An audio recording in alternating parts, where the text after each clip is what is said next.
Hello, I'm Mombirella. Welcome to A Tale as Old as Time. Please remember to subscribe and click the notification bell to keep up to date on all the new and upcoming videos. And now, Poor Unfortunate Soul, Tale of the Sea Witch by Serena Valentino. Copyright Disney Enterprises Incorporated, 2016. Chapter 16. Tea with Popinjay. Morningstar Castle was a bustle with servants preparing for the winter solstice.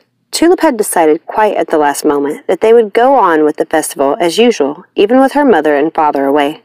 Nanny thought it was good to have something to occupy Tulip while she and Flans handled the Cersei situation, though she was now having second thoughts about her decision to keep Tulip at court, rather than insisting she accompany her mother on the visit to her sister's kingdom, especially now that the odd sisters were swooping down, quite literally, at any moment upon Morningstar Castle. Nanny was looking out the window, hoping to spy the odd sisters, when she remembered she'd promised Tulip it would snow for the solstice. With a casual wave of Nanny's hand, light, powdery snowflakes started to fall from the sky. Tulip would have her snow, and she would be occupied with receiving Prince Popinjay for tea that day. That was the real reason Nanny had decided to let Tulip stay. She wanted to give the two a chance to spend some time together, a chance to fall in love. Prince Popinjay arrived at the castle for afternoon tea, looking rather dashing. Fortunately, he seemed to have left his lute at home and had no mind to sing tunes of Tulip's beauty during their tea. Mr. Hudson showed the young man in, directing him past the maids and footmen, readying the castle for the winter solstice, to the morning room where Tulip was waiting for him. "Prince Popinjay is here to see you, Princess." "Thank you, Hudson. Can you please have Violet bring the tea?" "Right away, Princess." Tulip motioned to the pink satin divan, inviting him to take a seat. "Please." She perched next to him, hardly knowing what to say. She'd always been terrible at that sort of thing, making small talk. Small talk always seemed, well, small. Empty little diversions with chatter about the weather, platitudes to pass the time. But that was what ladies were expected to speak of, not of the giants that ruled the lands hundreds of years before, or the wars they fought with Oberon and the tree lords of the north. Those, however, were the things that inspired her, truly fascinated her, and she wanted to know what inspired him. Violet fortunately came into the room with the tea, which further delayed Tulip's having to make conversation. "Thank you, Violet. You can place it there." Violet set the tea tray on the round table before them with a slight clatter. "I'm so sorry, Princess." Tulip didn't mind if those cups became chipped. In fact, she'd like to toss them into the sea. It was her least favorite set, because its pink flower pattern reminded her of the Beast Prince. She would have to remember to have Violet set up the black and silver set the next day for solstice. "Not to worry, Violet. That will be all. I will pour." With slightly trembling hands, Tulip poured some tea for the prince. "How do you take it?" she asked. "With cream and sugar, please, milady," croaked Prince Popinjay. She handed him the cup, set upon the matching saucer, willing her hands not to shake and herself to say something. Anything. "My mother was sorry she couldn't be here to receive you. She's away visiting her sister, Queen Leah." Prince Popinjay was staring at the contents of his cup, too bashful to meet Tulip's gaze, and too afraid to speak, should his voice crack again.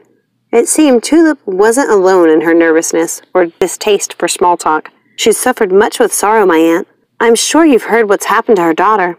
Popinjay looked up from the exceedingly interesting contents of his teacup and bravely met Tulip's gaze. "I was very sorry to hear about your cousin," and he continued, "though I am very pleased you invited me today. Tulip, I was rather surprised when you did." Tulip's face flushed, making her feel uncomfortable. She wanted to run away. "He's just a prince. Don't be ridiculous," she told herself. She wanted to be anywhere but there, far away from the prince, with his beautiful haunting gray eyes, in a place where there were no princes at all. Surely there had to be such a place, where there was no reason to make idle small talk about the goings-on in neighboring kingdoms.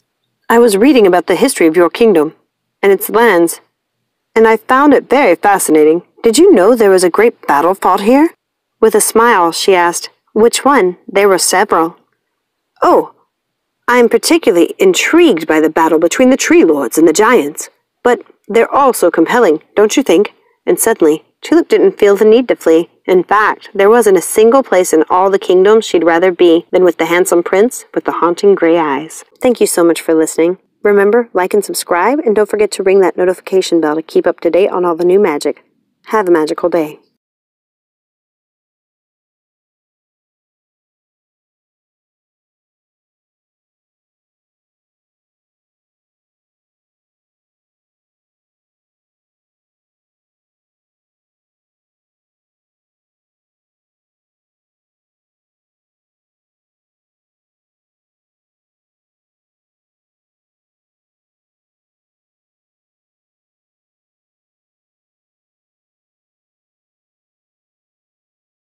Tulip didn't mind if those cups became chipped.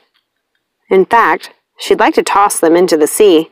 It was her least favorite set, because its pink flower pattern reminded her of the Beast Prince.